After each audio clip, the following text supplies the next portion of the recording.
All right, hello, good afternoon. Thank you everybody for joining us today. Thank you so much, Representative Darren LaHood, for joining us. We appreciate your time. Just a couple quick housekeeping issues before we get started. We are recording this meeting, so I will send it out to everybody when we are all done here this afternoon. I did have a few people submit questions to me through email before the meeting, but I know that a lot of you have questions, so please just send them through the chat box during the meeting. If you think you would prefer to ask your question in person, just send me a note, let me know that, and you'll be able to do that. Otherwise, I can ask them on your behalf. So we want to make sure we are respectful of Representative LaHood's time. So make sure you make those as clear and concise as possible, okay? Next, I'm going to pass it over to our Government Affairs Chairperson, Adrian Mcgregor, and he's going to introduce Representative LaHood for us. Adrian? Thanks, Lauren. Thank you all for attending today. We appreciate Congressman LaHood's time as well. And just want to introduce Congressman LaHood. He is not a stranger to many of us on this call. Congressman LaHood is a Central Illinois native. He's the U.S. representative for our 18th district within Illinois, a 19-county district covering Central and West Central Illinois. Congressman LaHood serves as a member of the Committee on the Ways and Means, as well as the U.S. Joint Economic Committee. He also is the co-chair of the U.S.-China Working Group, the U.S.-Brazil Caucus, the Digital Trade Caucus, and the U.S.-Lebanon Friendship Caucus, as well as the Congressional Soccer Caucus as well. Please join, prior to joining United States House, Congressman LaHood served in the Illinois State Senate from 2011 to 2015. And so with that, we want to welcome Congressman LaHood today. Thank you and your staff for your time. Well, thank you, Adrian, and Lauren, thank you. And let me just acknowledge and thank the Macomb Area Chamber of Commerce and for all of you on the call here today. I'm sorry we can't be in person to do this, but unfortunately this seems to be the new normal now, which is Zoom. But glad we could have the opportunity to visit, and I want to make sure and save time for questions and comments and dialogue with all of you. After I make a few remarks. Let me acknowledge all of the work that you on this call do in Macomb or McDonough County, whether you're in business, whether you're in education, whether you're a nonprofit. Thanks for what you do for our community in Macomb. I'm proud to represent all of McDonough County and Macomb in the U.S. Congress. And I will say it's a challenging time for our country in terms of COVID and the disruption that we've seen and we've had to deal with. Whether you're a parent that has children that have had their education disrupted, or maybe you have elderly parents or grandparents that you're concerned about their health as it relates to COVID, and then the effect it's had on our small businesses and our entire society. So anyway, it's a very challenging time in our country. What I thought I would do is as many of you know, in response to COVID, back in the spring, we passed 4 different bills at the federal level to address initially the economic fallout of COVID and then the healthcare concerns. And we passed 4 bills in a bipartisan way that allocated and appropriated $3.6 trillion to the U.S. economy, really to help on the 2 fronts, the economic front and the healthcare front. By the way, that's the most money ever spent in that short period of time by the federal government in the history of the country. But it was necessary to help stabilize our economy, to make sure it didn't implode, and to help to keep people afloat. Probably the most important program that we passed, or the most impactful one for my district, was the PPP program, the Paycheck Protection Program, which was really a lifeline to our small businesses and different entities throughout the country and my district. it allowed businesses to keep their employees on the payroll and was very, very helpful. As we came out of that and we've transitioned into rebuilding our economy and trying to get back to some sense of normality, it has been tough and difficult to do that.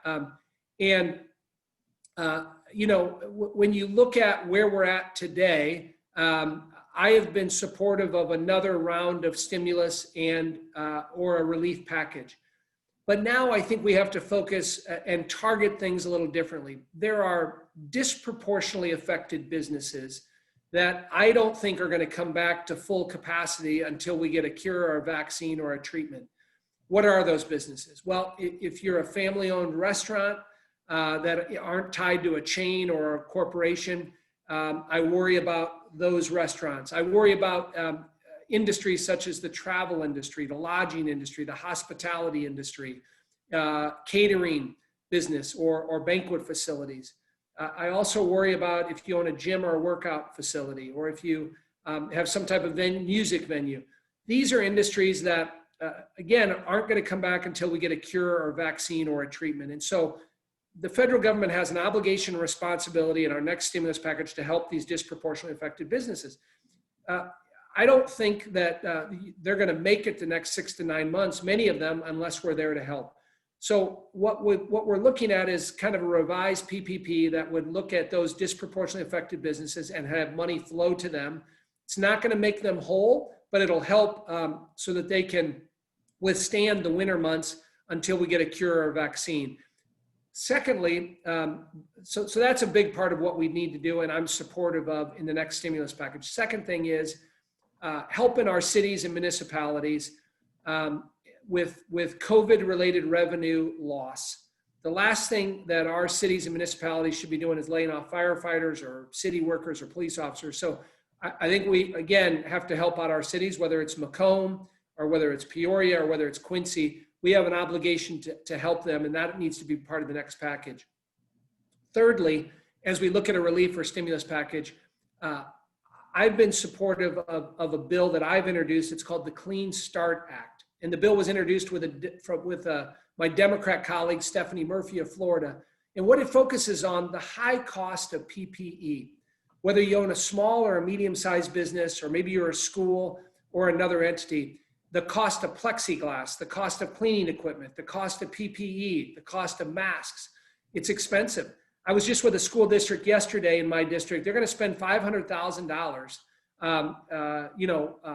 retrofitting their school because of COVID-related PPE costs.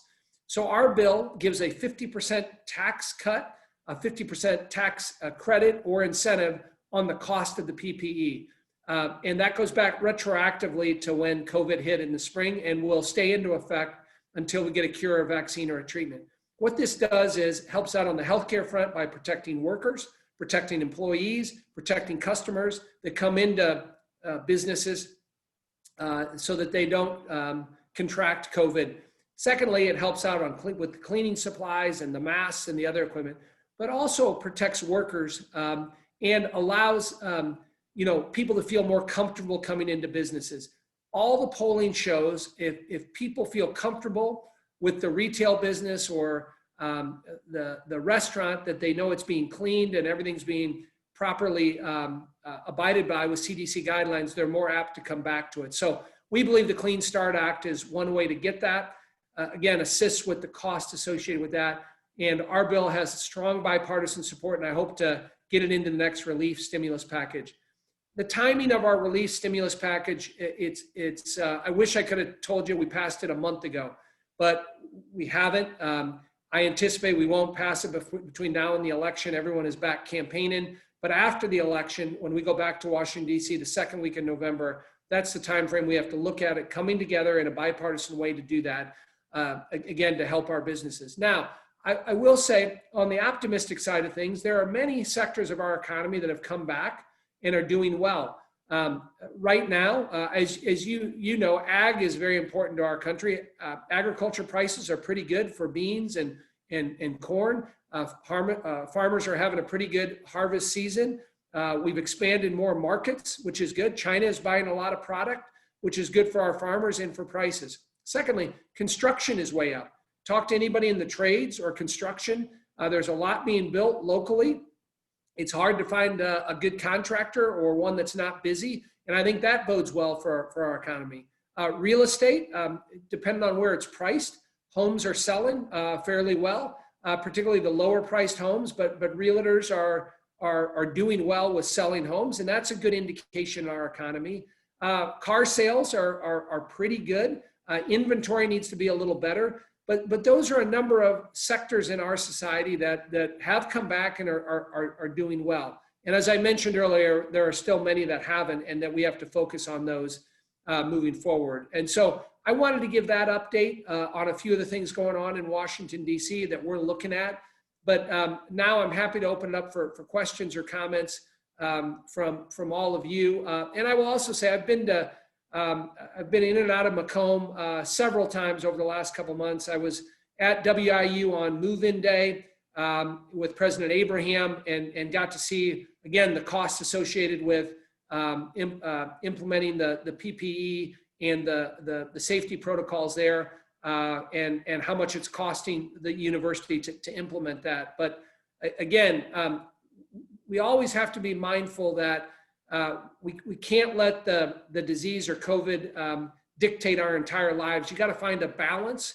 You got to find a measured approach, and we got to let people have the ability to prosper and thrive. We're never going to spend our way out of this pandemic, and so always looking at how we find that balance is going to be important from a public policy standpoint. So, and I will also say I've within the last few months here, I've done a tour at Pella again. I know that they're doing well, and been up on a number of tractors for harvest this time of year from our farmers, which I know is in, the farmers are in full harvest mode right now in terms of their work in the field. So Lauren or Adrian, happy to open up for questions or comments from anybody on the call on anything I talked about or anything that may be on people's minds. All right, well, while we're waiting for people to kind of form their questions, I did have a few sent ahead of time, so we'll go ahead and start with those. You touched on this first one a little bit when you were talking about the PPE, but maybe there's some other things going on as well that we're not aware of. I had somebody ask, what is being done at the federal level to support small, locally owned businesses that are struggling due to COVID-19? Our stores, restaurants, theaters, etc., are seeing a large decrease in customers because of the fear of the virus and restrictions placed on them by the state. More and more people are shopping online to avoid going out in public. Lauren, thanks for the question. Well, a couple things. I mentioned the bill that I talked about on the Clean Start Act that would help on the PPE and helping those businesses. But I got to tell you, it's tough. When I think about these disproportionately affected businesses, you know, I have some family members of mine that own a restaurant in Peoria, and they have an older population that frequents their restaurant there. And, you know, there is still a hesitancy for people to want to come back. And so it becomes more important to pass the next stimulus package, the next relief package that helps those type of businesses, you know, that are going to struggle, you know, through the winter months. I will also say I've been critical of the governor and some of his policies in the overregulation. I said early on in COVID that we ought to set up 3 tiers in the state. Chicago is 1 tier, which obviously was a hot spot at the very beginning. The suburbs is a 2nd tier, and downstate should be a 3rd tier. You know, I reminded the governor, 75% of the state of Illinois is farmland. And the one size fits all that was implemented at the beginning, I don't think has been good public policy. And I think it's been disingenuous to downstate Illinois. We haven't had the infection rates or the cases, but our businesses have been affected. And so being treated the same way as Chicago, to me, didn't make a lot of sense. I've used the analogy and the example, Lauren, if early on in COVID, there had been an outbreak, the first outbreak had been in Macomb, I'm not sure the governor would have reacted by shutting down Chicago. But that's what happened, was there was an outbreak in Chicago, and so the entire downstate was shut down. And so, again, always, I think we have to keep in mind a balanced, measured approach from the governor and how he treats downstate. Secondly, we do need another stimulus package to help those disproportionately affected businesses. And then we have to look for incentives at the federal level to help with the cost of cleaning and PPE moving forward. Thank you, Congressman. All right, the other question I had sent in earlier was on the skills gap in trades. And their question is, we have a tremendous opportunity right now to build up trade programs in our district for good paying jobs that are in high demand. For instance, a good heating and air technician in Macomb could make $75,000 to $100,000 per year. What can be done at the federal level to address the skills gap at both the high school and college level we're seeing in the trades? I have raised this issue with our state representative, and she says that trade programs are expensive to operate and funding them is a challenge. Example of the high demand, I know someone in Quincy who told me last year that there was a factory trying to hire 175 welders and they couldn't find anyone in the region that was trained. Lauren, thanks for the question. You know, you're exactly right that I mentioned earlier that the construction trades and contractors are they're very busy right now.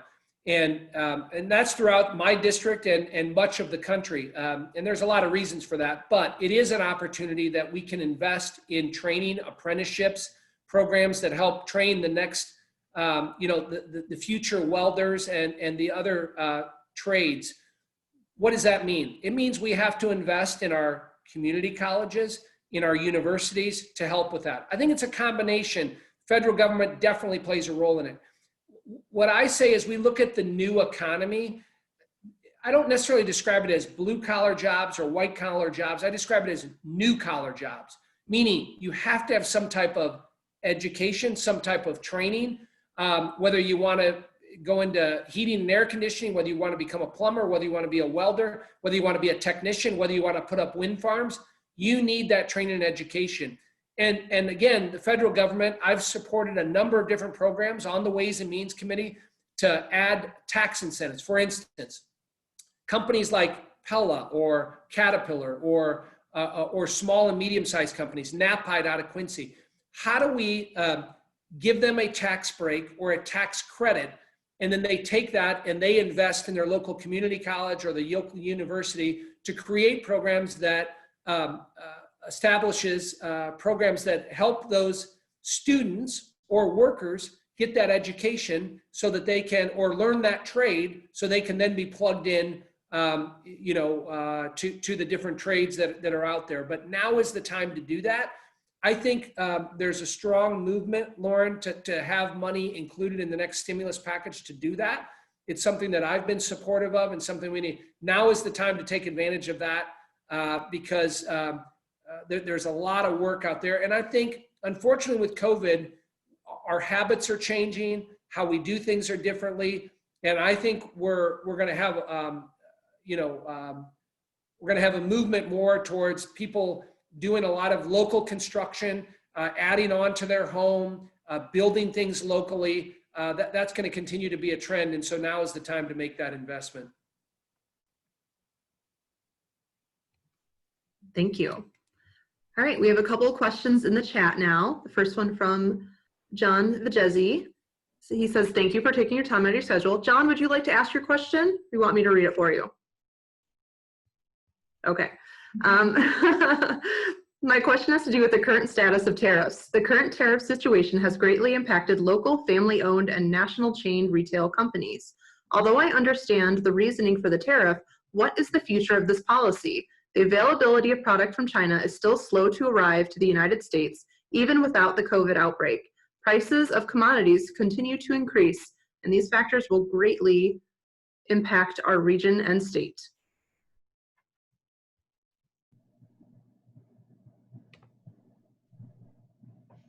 Uh-oh, I think we might have lost him. Tough question, I guess. All right, we'll give him a minute to join back in. Don't we love technology? We've all had it happen.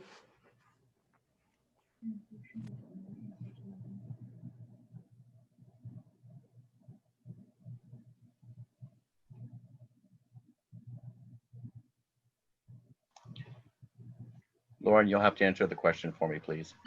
Oh, I don't even know where to start with that one. I'm Googling it now.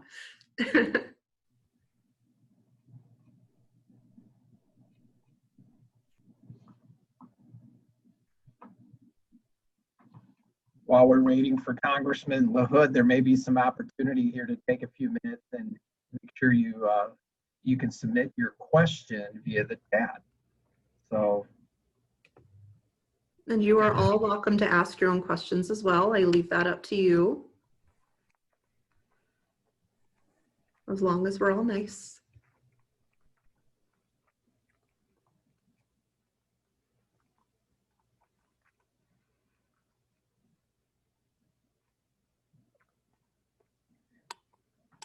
and if you do submit your written questions via the chat, we'll have Don Meixner grade them on grammatical correctness and submit a grade after our discussion. I'm no English major. He has to lead by example, so he's got to type out the first question that we all grade, and then he can grade ours. That was good.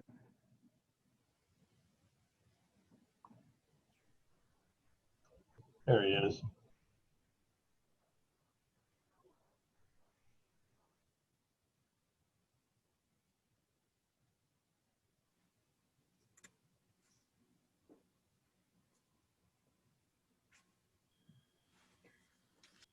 Hopefully he realizes he's not online. He's coming back.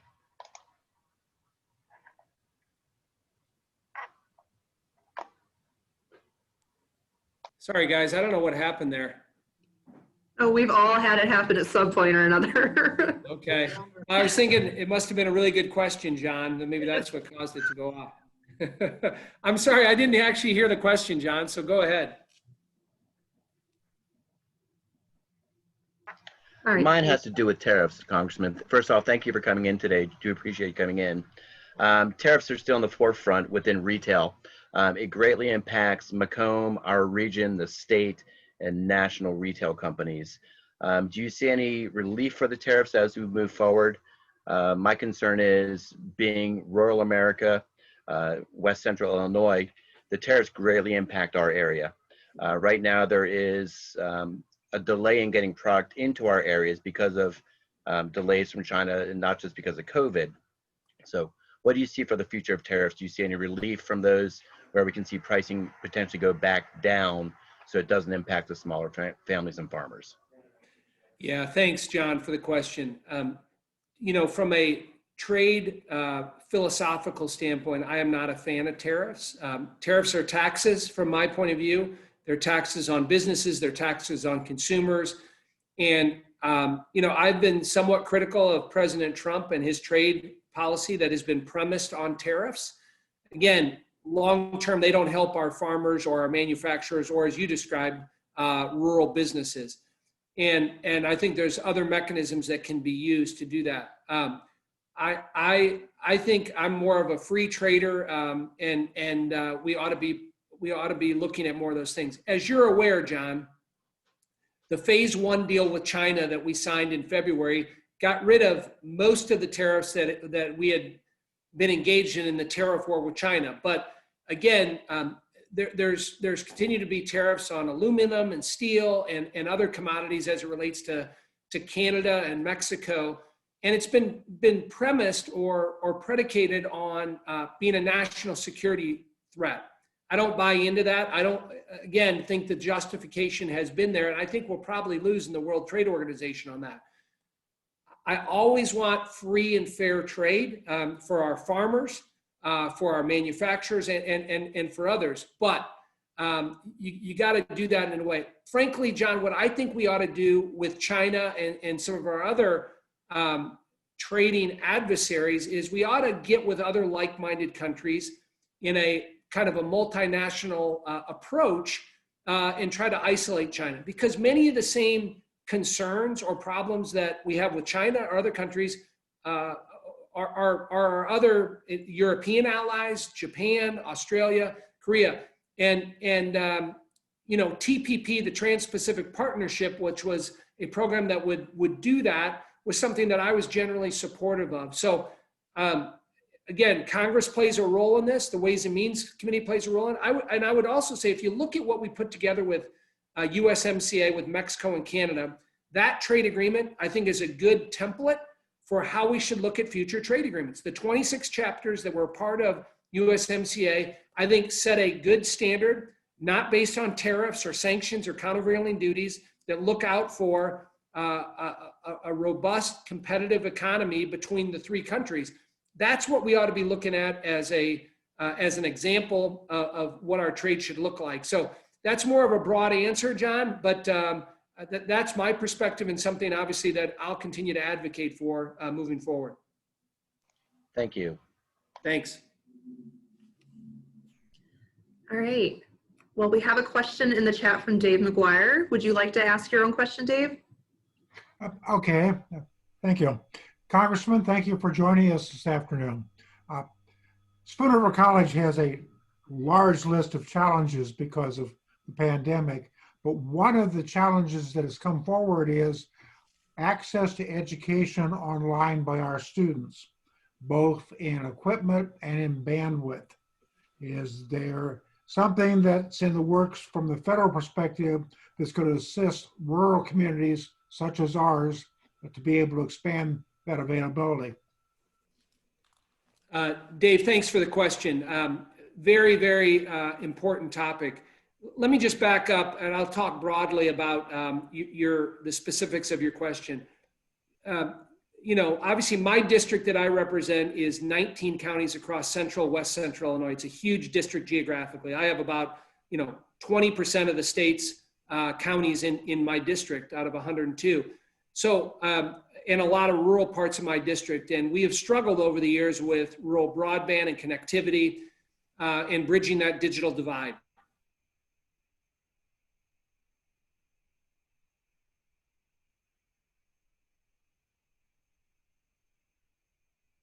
Point.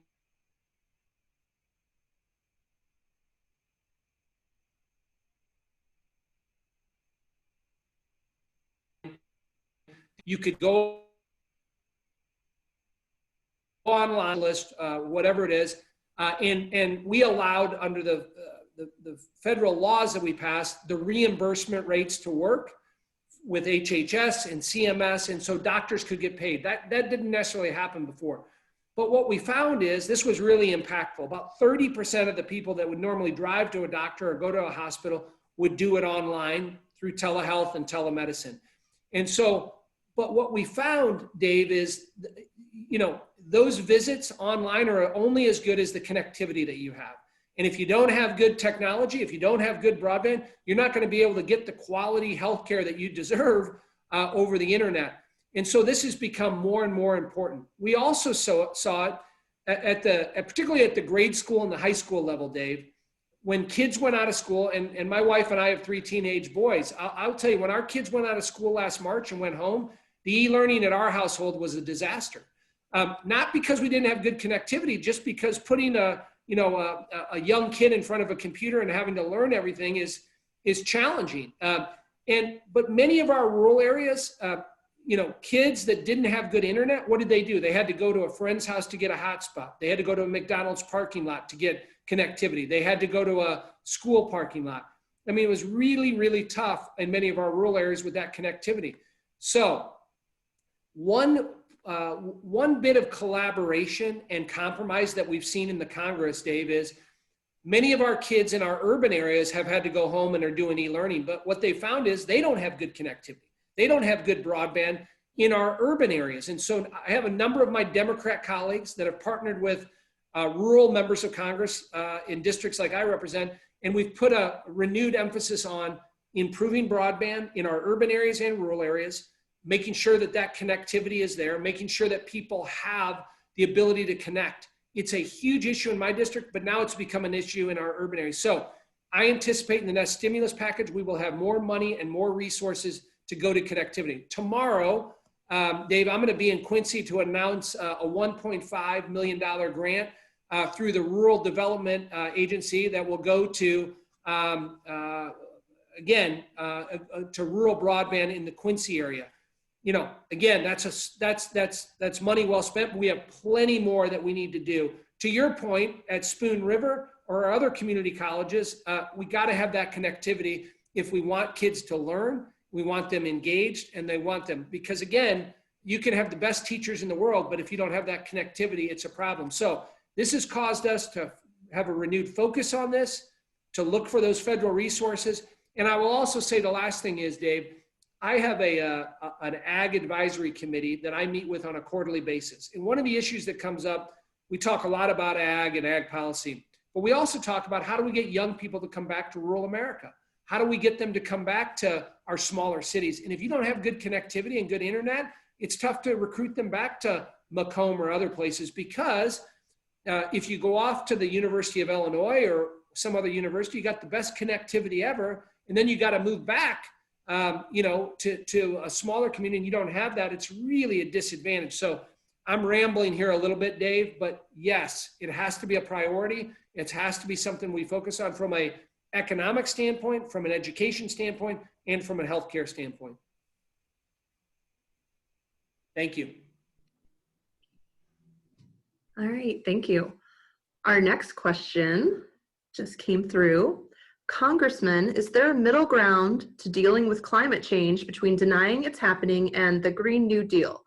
What are your thoughts on protecting our planet for generations to come while growing our economy at the same time?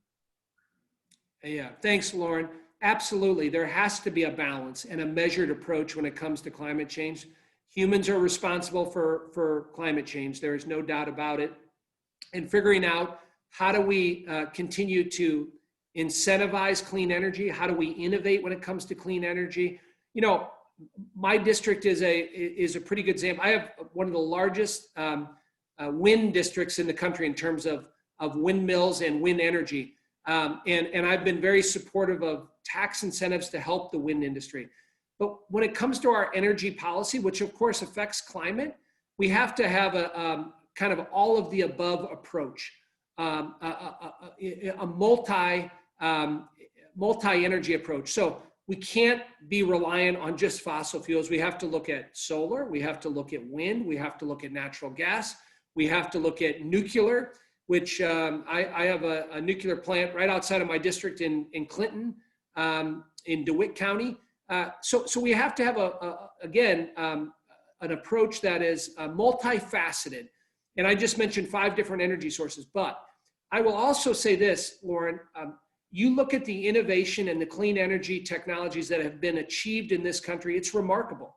And one of the things to change the climate that we have to do is, on an international stage, figure out how we hold China and India and these third world countries, the amount of coal that they continue to burn and the amount of particulates that they put into the air is unacceptable. So figuring out how we work from a global perspective to get these other countries to come on board to help.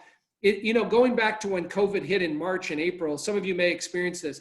When the whole world really shut down, all those factories shut down in China, we had some of the clearest nights where you could see stars anywhere in the world. And that was reflected everywhere.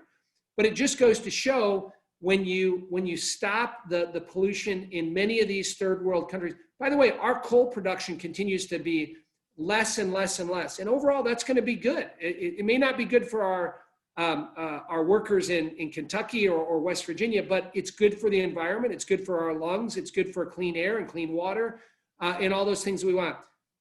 But we can't let that handicap us from an energy production standpoint. So I am supportive of finding a balanced, measured approach. Am I supportive of the new Green Deal? I am not. I don't think that's the right approach. I think that's an extreme approach to go. But I am open-minded when it comes to finding a balanced, measured approach between, an above all, multifaceted energy approach and looking at, again, all those different sectors: wind, solar, nuclear, fossil fuels, and also natural gas. That's what we ought to be looking at. I'm also very proud that I represent McLean County. Rivian Automotive is based there. They took over the old Mitsubishi plant. In a year, they're going to be producing the only electric SUVs and vans in the country. They're going to have 1,500 workers eventually there. But it's the future when it comes to our cars, and it's a great example of technologies and jobs that can be created in our country with that type of innovation. Thank you, Congressman. All right, that was my last question in the chat, but I'm sure there's several of you here that have some questions, so please jump on in.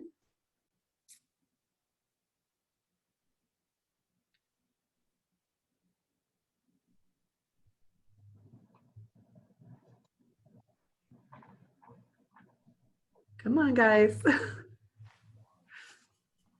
be a shy group, Congressman.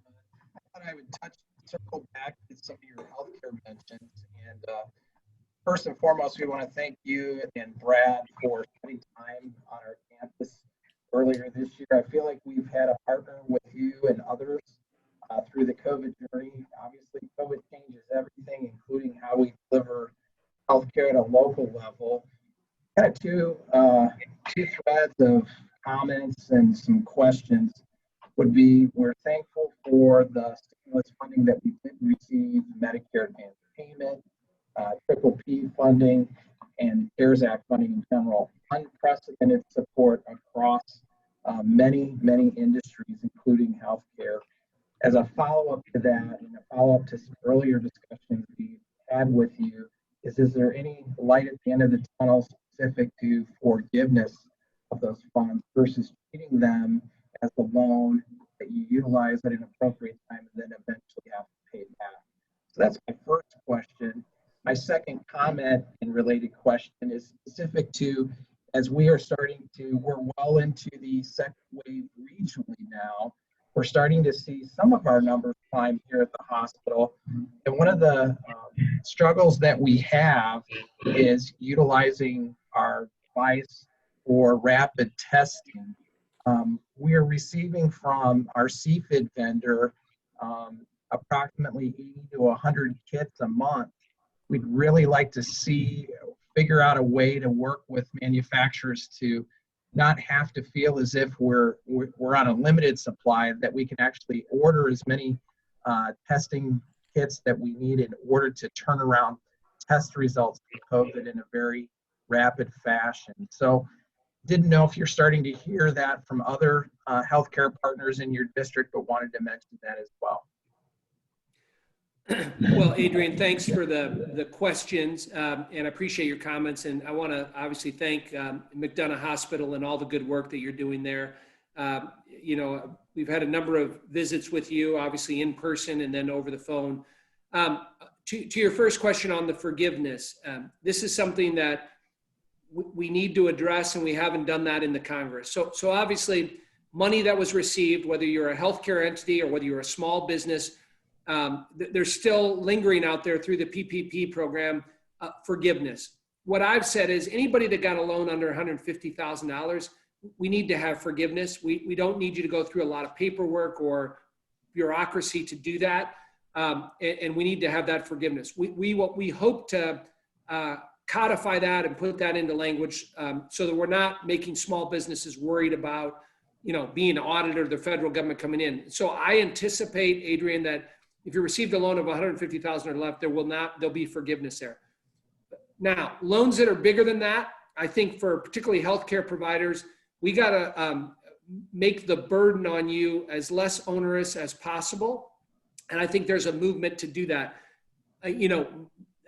My own interaction with entities that have taken the money, whether they're healthcare providers or PPP recipients, is that they've obviously needed the money, they've spent it in a wise way, and that they have been good stewards of that.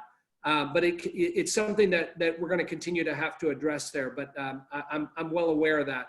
On the testing, the second part of your question, Adrian, as we continue to see numbers rise related to COVID, the federal government has gotten better, but it gets to this broader question of the vulnerability that our country saw during COVID from March, April, May, June. The fact that we were so reliant on China, in particular for our PPE, for our reagents, for our pharmaceutical drugs, and our generics. Way too reliant. Almost 90 to 95% of those entities I just mentioned had to come from China. We didn't have the ability in this country to manufacture those things, or we weren't doing it.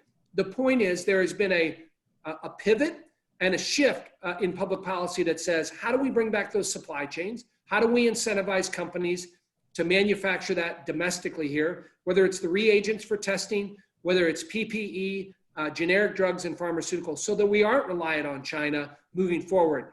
We included language in the HEALS Act that would incentivize those businesses to be producing those products here in the U.S.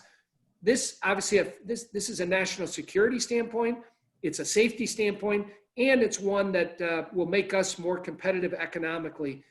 We have the best manufacturing in the world, but you got to be able to incentivize companies and businesses to do that. So that has bipartisan support, Adrian, and it's something we're well aware of and working on, so that we're never put in that position again where we're relying on foreign entities to help us with our healthcare crisis. Thanks for your question. Thank you. All right. I would like, does anyone else have a question that they would like to say in person? Lauren, if I might, this is Kurt Oldfield, president at Spoon River College. And Congressman, thank you for taking time out of your busy schedule to meet with us. And thanks for your support of all of your district. As we look forward past COVID, one of the things that we're hearing a lot from employers is the need for rapid workforce education and deployment. One of the hurdles that we're running into from a college perspective is that federal financial aid does not cover expenses for students who are in short-term certificates. So truck driver training, logistics and warehousing, CNA, pharmacy tech, all of those careers that may have some short-term training that lead to a industry certification do not qualify for federal financial aid. I think as we move forward as a country, we have to reanalyze how higher ed is delivered and think about ways that federal financial aid could encourage people to move into the workforce at a quicker pace, and then allow for them to re-enter higher ed as their career evolves, so that we could support them during multiple points of entry into their career to keep employers upgraded with the most up-to-date employees possible.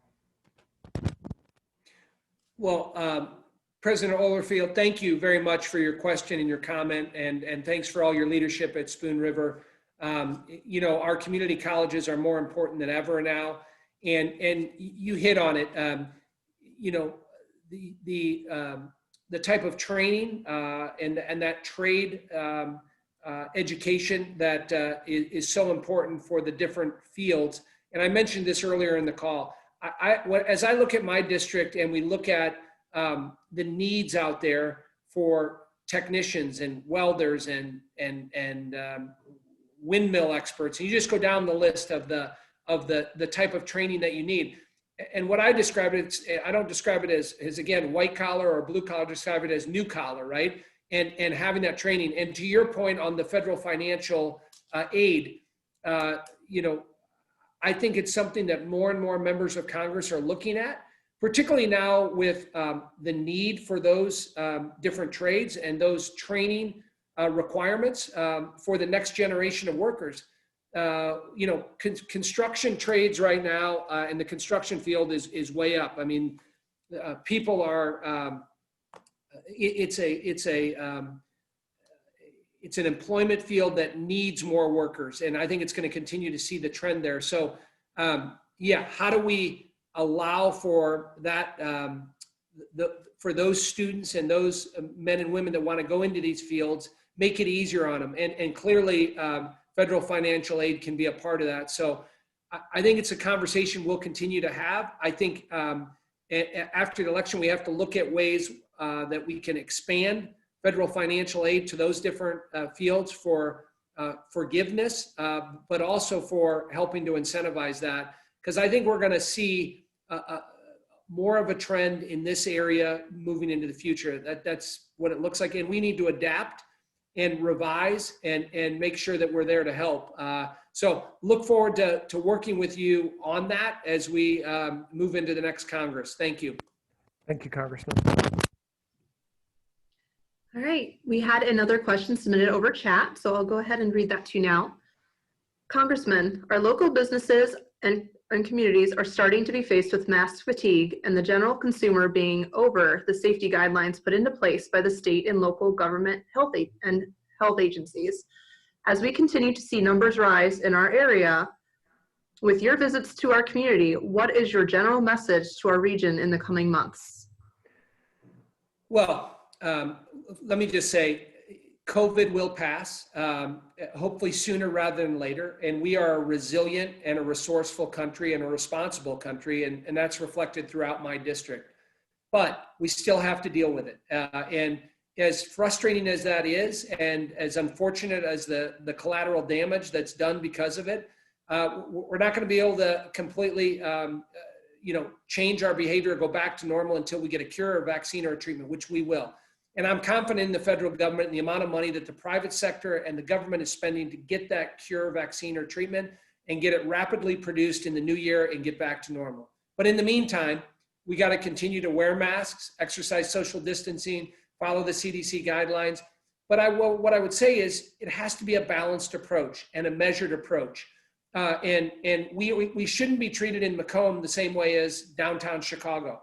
You have to have flexibility, and you have to have discretion, and you have to realize that people need to prosper and thrive and engage in their businesses because you're going to create a whole slew of other problems. I go back to federal government can't print enough money to get us through this.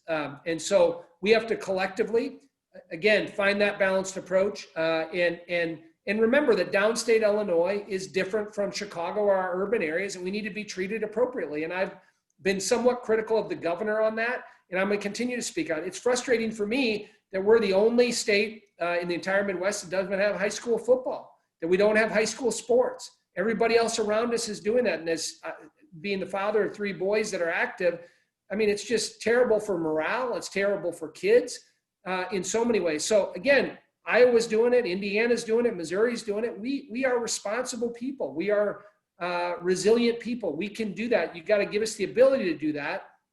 And again, always looking out for the safety and the health of our citizens and our kids and our families, but you got to give us the benefit of the doubt and some discretion on that. So again, I'm going to continue to advocate for that moving forward and do all I can if I'm fortunate to get reelected to looking out for the best interests of the country and getting us through this pandemic and trying to get a vaccine as quickly as possible.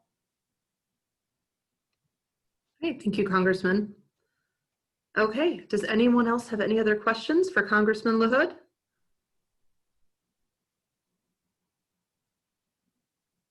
Real talkative bunch here today. All right.